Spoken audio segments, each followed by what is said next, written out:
At least 4 நாளாவது கீரையை கண்டிப்பாக நம்ம பசங்களை சாப்பிட வச்சிடணும்.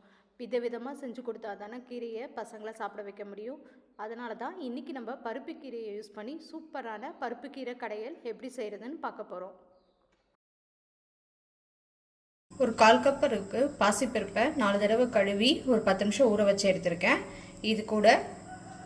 இது கூட சின்ன வெங்காயம், ஒரு பச்சை மிளகாய், 2 பல் பூண்டு, ஒரு மீடியம் சைஸ் தக்காளி, தேவையான அளவு தண்ணி ஊற்றிக்கோங்க.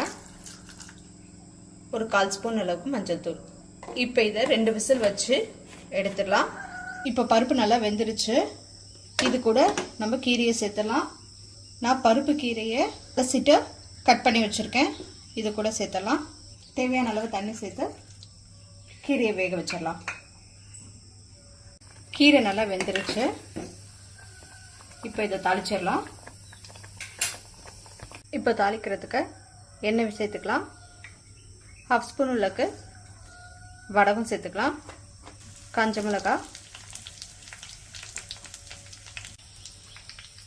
இப்போ தாளிச்சதை கீரை கூட சேர்த்துடலாம்.